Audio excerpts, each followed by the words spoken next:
That's a great song. Playing us in with Alice Cooper for this this episode with he's back, and he is back, folks. Jason. I'm Jackson with Bored and Annoyed here for another episode of our retrospective review series on Friday the 13th. And Paul, we ran into a good one here. Oh yeah, this one.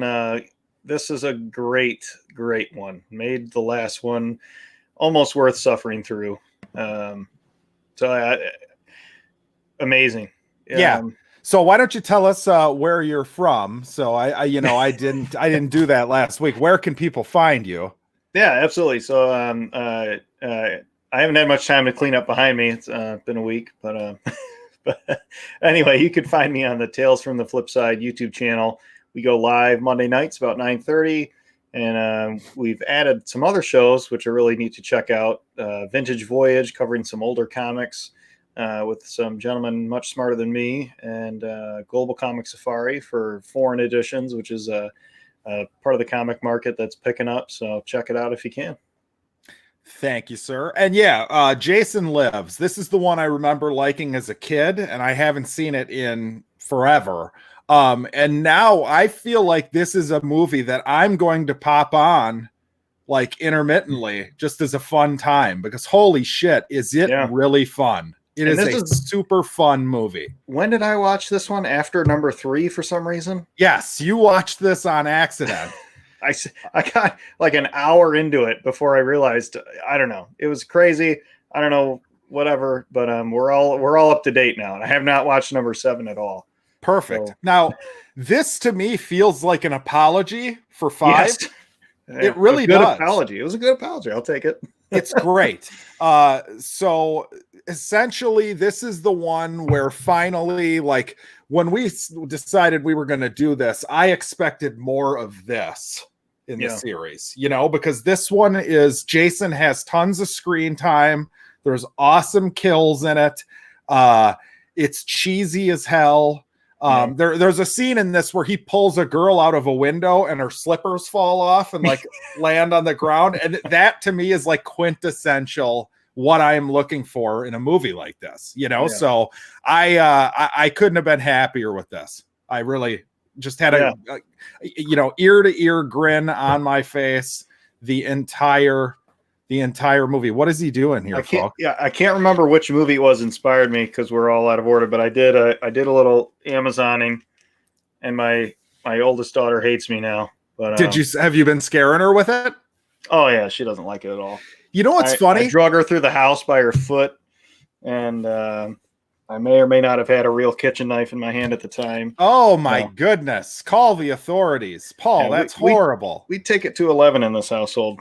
Well, that's good. I mean, I feel like you need to teach some lessons once in a while. Next time she needs to take a nap, you just tell her that the mask is coming out. But that brings up an interesting point though about the mask. Is like, it's just a hockey mask. Why is it scary? Is it scary because Jason has seeped so deeply into pop culture that it's scary? I mean, it shouldn't be scary on its own. Like, if you didn't know about Jason, would it be scary?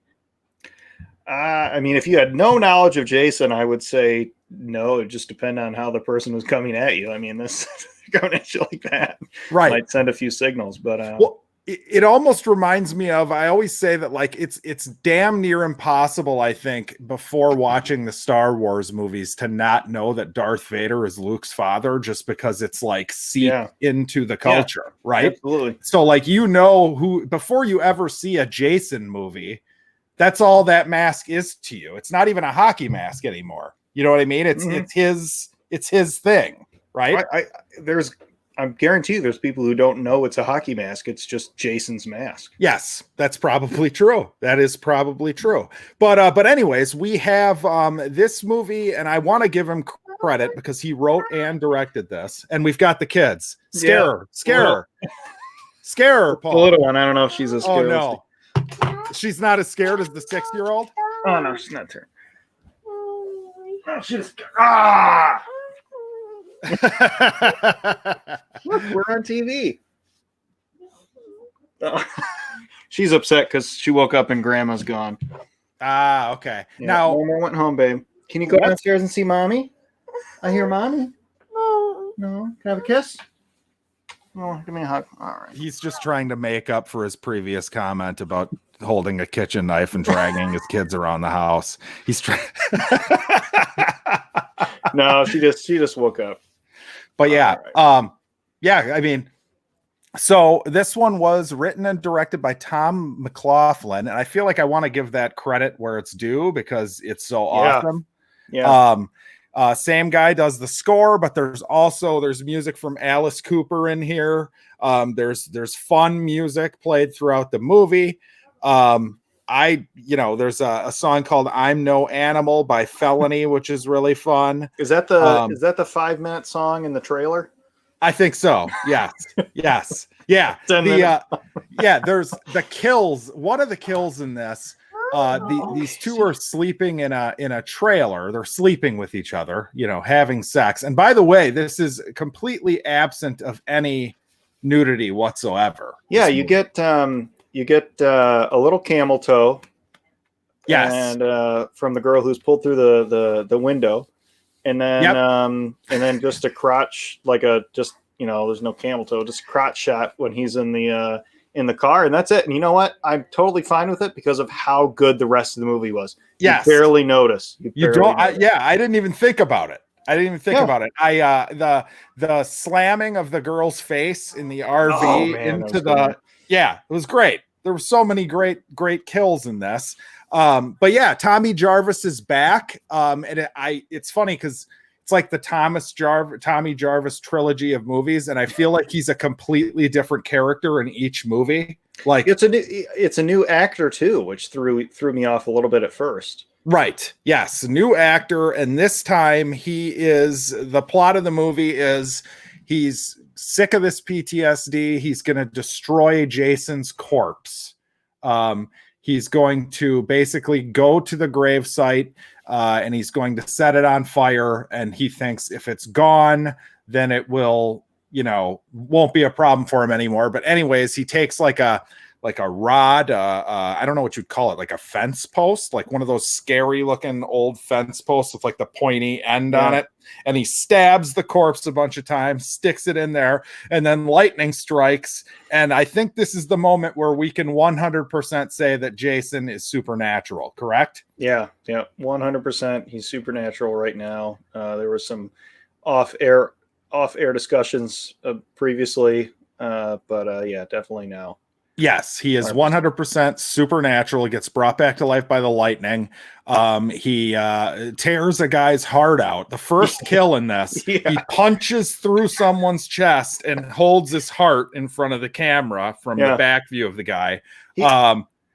Just great. Yeah, I think Jason's almost confused because he's not used to being that strong. Obviously, he's not used to being alive. Hi, cutie. Look at us. And so he punches right through the guy's chest.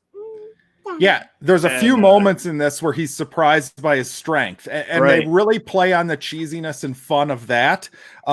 There's a lot of there's a lot of winks at the audience in this. Like one of the other opening kills, the president in the show Scandal is in this movie, and he's riding shotgun with his girlfriend. They're going to go to the camp and be counselors or whatever.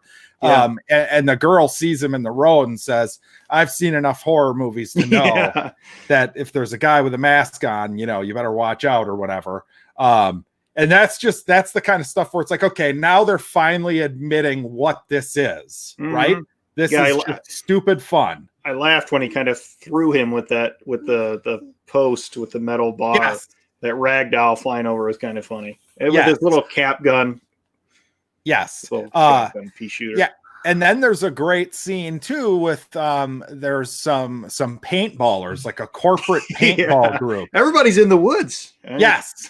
And there's like the two, God, what happens in that scene? He essentially takes a guy and he rips him so hard that his arm falls off, and Jason holds his arm up. He has a machete. He's chopping his way. He's mad that the corporate woman killed him, and then he goes back and he can't go down, and Jason rips his arm off, is that the guy who gets the smiley face tree? Yes. He literally throws him so hard that his arm rips off, and then Jason looks at the arm like again, where he's like, "Wow, this is crazy." Hey, this is we don't edit here, so the children are going to join. Yeah, we don't edit, but yeah, so that was fun. Everything about every kill, everything that happens in this is just fun, I would say. I don't have it's not a great movie. It's not like filmmaking 101 by any stretch of the imagination, but it knows what it is. It's self-aware. There's a little romance in it that's like, it's so shallow that I just love it. So essentially, Tommy Jarvis goes back to the sheriff's office after he wakes up Jason, and he's trying to tell the sheriff, like, look, I resurrected Jason. He's back, and everybody thinks he's crazy. The sheriff ends up throwing him in jail. And the sheriff's daughter comes by because she's one of the counselors. They're on their way to the camp. The sheriff's daughter comes by, and she immediately falls in love with Tommy, even though he's just like a slickster who's standing in a jail cell, Yeah, but back to the paintball real quick. I thought it was funny that do you remember when he got the 3-for-1? He cut all three of their heads off at once. Yes. That was great. Yeah, he gets 3 for wonderful. Just So someone had carved a smiley face in a tree. And Jason smashes this guy's head into it, so it turns red like a Wilson volleyball. So it was good. That was good. Yeah, I mean, and that that's not even the end. I mean, there's so many good ones. You've got a great scene in the RV, like we talked about, where one of my favorite counselor characters in this is the douchey guy. This is the stock douchey character who's got kind of the Jerry curl hair, and he's like, yeah, man, and he meets up with this girl for sex in the RV. Jason, of course, cuts the power or whatever. They're in trouble, and Jason hides in the RV. And the girl gets pulled into the bathroom by Jason, and he just pounds her face into the wall, and the imprint of her face comes out the other side of the wall. Just fucking, it's like a cartoon, And so after Tommy goes to the sheriff's office, he gets locked up. Then those kids are going to, because they renamed the town, takes place in the same town at presumably the same camp that's been renamed. And now those counselors are going to meet a bunch of kids, and the camp was supposed to be opened by the original 2 older adults who got killed shortly after Jason got resurrected. So now there's a camp full of kids as well, which adds to the fun. It's the first Jason movie we've run into where there's actually kids at the kids camp. Yeah, right. And I love the fact that he doesn't kill the kids. Mm-hmm, mm-hmm. This is like the animal discussion we had earlier. Like Jason has no problem with the kids, right? I have not seen him officially kill an animal or anyone under 18 at this under. Yeah, we don't know how old. They're probably 35-year-olds playing 16-year-olds or whatever. But yeah, he goes there. There's some neat stuff with the kids too. There's the little girl Nancy who thinks she keeps having nightmares, and she sees Jason outside, and she's kind of terrified of Jason. Obviously, there's a great scene, I think, when the camera kind of is on a dolly or it's panning. And Jason's outside the cabin as you pass the windows. He's out there just walking. I mean, this is like, I finally understand 100% why people love Jason after watching this, because he's just fucking awesome in this. Yeah, this one's great. I don't think there's a scene with him without his mask on in this one. Besides after he's resurrected. And I think the death where I was like shocked was when the sheriff is finally killed by being bent in half. Great. Kind of homage to number 4, I think 3 or 4, where the kid is chopped. He's doing walking on his hands and gets chopped. Yes, the wrong way. But yeah, he gets broken in half. The sheriff does. yeah. And you're thinking in a normal movie, this would be like a setup for some sort of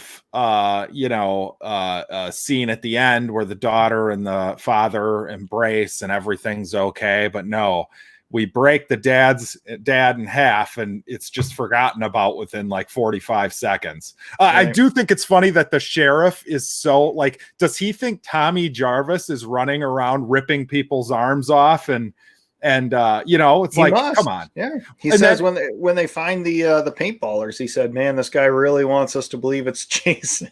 yes. Yeah. Yeah. And then like his way of dealing with it is to just throw him in this little cell. Like it doesn't seem like they're like treating him as if he's this psychopathic murderer. The partner of the sheriff, the deputy or whatever, is funny too, with his laser sight that he really wants to use. Say, how about that gun? Yeah.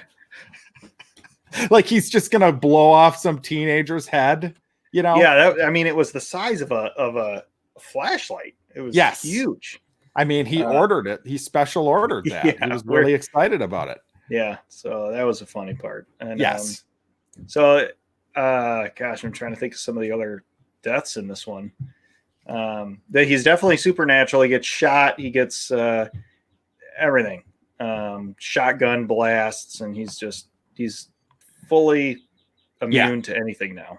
Yes. He that's another thing is we do have the it's funny. They set it up with, okay, well, we need a way to kill him. Let's just have Tommy read an occult book in his car, and then we'll have a scene where he just says one line of dialogue of, "No, we have to take him back to where his resting place is. That's the only way to kill him." So I thought that was fun. Again, this movie isn't trying to be taken seriously. None of that stuff I don't think is detrimental to the movie. I think that it's just a fun time. As far as kills go, we do have a person whose head is torn off. I believe this might be one where one head gets crushed. I think I remember another head crusher in this one. Yes. But it wasn't as gruesome. You don't see the eye pop out and stuff. No. It's just implied. No. So, yeah, but we have that. We have a throat stab with a broken bottle. That's the gravedigger guy. Oh, yeah. That was neat, too. When the gravedigger guy finally finishes his booze and he throws it up in the air and he's waiting for it to hit the ground and crack, and Jason caught it. Yeah. It's just wonderful. It really is. Like, oh my God, this is like one of my favorite slasher movies now. I loved this. I will watch it again. I don't know. I mean, we've got a metal dart thrown into a guy's head. I loved the scene when he ripped the girl out of the cabin and her slippers fell off inside. That's a good one. We do have a fun scene too, where Tommy Jarvis gets picked up by the sheriff's daughter. They're kind of the romance of the movie, and the sheriff's daughter is being a little bit of a she's being a bit, here's my distraction, by the way. You have your daughter, I have this cat. But we have a scene where the daughter goes and picks up Tommy Jarvis because she's kind of rebelling against her father. She has a crush on this guy, so she's going to help Tommy Jarvis. The sheriff finds out and he sicks the cops on her. And she's like, "Get down, we don't want him to see you." And so Tommy Jarvis has his head in her lap and he's just staring right at her vagina, like through her jeans or whatever. And that goes on for way too long. Fucking hilarious. Yeah. And then she makes a comment of, he tries to pick his head up and she's like, "No, stay down there." And then she's like, "That's where I want you," or something. Yeah, that's and what he's I like, want. "Oh, okay. Well, I don't mind." Yeah. I'm sure the dad just loved that too, when he finally, tracked them down and stopped them. Yeah. But yeah, I mean, anything else? I'm trying to think if there's anything else to really talk about as far as the movie is concerned, besides saying it's fucking awesome. Yeah. I mean, at the end, he gets, so Tommy wraps a boulder in chains and throws the chain around Jason's neck and throws him into Camp Crystal Lake. And then at the very end of the movie, he's still chained down there, but he opens his eyes. Am I right? Yeah, epic kill of Jason in this too. Like I don't know if this is how it works, but Tommy basically has to get Jason to the water. So he takes the canoe out into the water and he pours gasoline around the canoe and then he sets it on fire and the lake is essentially on fire. Yeah. Jason comes out there, he tries to drag him down. Tommy gets the chains over him. Jason's stuck there. He's stuck underwater. And actually, I believe there's a lake in Minnesota where somebody has a full life-size Jason, which is awesome. Yeah. I mean, but yeah, so not only does he drown, but then the boat rudder gets turned on and just annihilates him. Yeah. You're surprised he has any of his face left. Right. But yes, the film ends. Jason is not dead. He's still down there. He's still alive. Ready for part 7, I guess. Yeah. This was great. I mean, didn't even notice, like we said earlier, didn't even notice the lack of TNA. A couple teases to it, but very solid movie. And yes, it was good death of Jason with the rudder, with the propeller blade to the neck. Yes, and then he wakes up at the end. So I can't say enough fun things about this movie. I find it very unlikely that there's any more that are left that are going to be better than this one. Yeah, I just can't imagine that they would be better. And I would imagine too. I bet Tyrion, come on. I would imagine as well that there's probably some Friday fans that don't like this one because it is so slapsticky. But that, yeah, the right. types who like 3 and 5. Yeah, that's probably true. That's probably true. But yeah, I'm ready for 7 now. I don't know if Tommy Jarvis is going to be back for 7. But I mean, where can the story go from here, Paul? What do you want to see? You know, there's an outer space one, and you know there's one in Manhattan. So, well, do we have the kill numbers for this one, and then the profit numbers too? Yes. So the kill number. So let's say, the kill number for this one is 19. There's one that's unknown, Mrs. Garris. So there's a death off screen and they don't credit it to Jason. But yeah, just going off dead people in the series so far. And you'll have to give me a second to pull this. Yeah, I don't know. They must mention her. Mrs. Garris. And of course I can't find my I'm on the wrong computer. Hold on. What? Oh, Mrs. Garris is in the mom? So the mom of the love interest, maybe. Okay. The sheriff's wife. But they don't even show her. Yeah, they just mention that she's dead. Yeah, that's weird. So that's stupid that's in there. We'll subtract that from the total. Forget that one. All right. So we were at 45 before last week. Last week's episode, we did not do a count. We neglected to do a total count. So last week we had 18 or 19, I believe. But again, none of them are from Jason. So how are we doing this? Do we want to tally all deaths and then at the end we can? Jason's in every other movie, so I say just forget number 5. Should we just pretend it doesn't exist? Jason didn't kill anyone in that one, so okay. I say forget it. Well, he's not in the first movie. Oh, Jesus. Yeah, I guess. So we got to add 1 and 5 up then. As a separate. You're right. So yeah. So we were at 45. Let's just go Jason's deaths then. Okay, so 45. We subtract 10, so we're at 35 for the first movie. And then after this one, Jason has killed 18 more.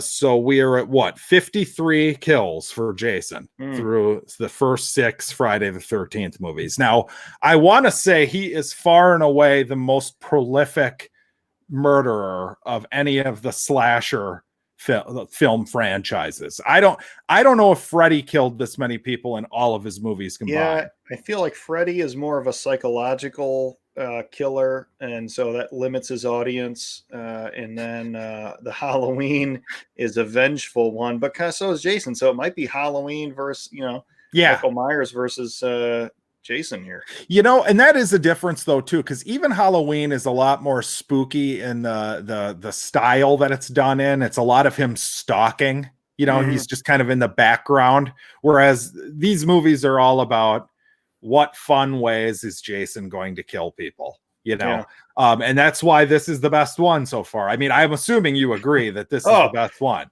Absolutely. Yeah. The face through the camper and the breaking in half of the sheriff. I thought you were going to say, is that going to lead to another wheelchair character? But yeah, well, we discussed Mac and Me over the weekend on our other show. So go check that out at Bored and Annoyed's YouTube channel. That was fun. It was fun. It was not fun to watch. It was fun to review with some buddies. I'd love for Jason to show up in that movie and just kill like in that McDonald's dance party.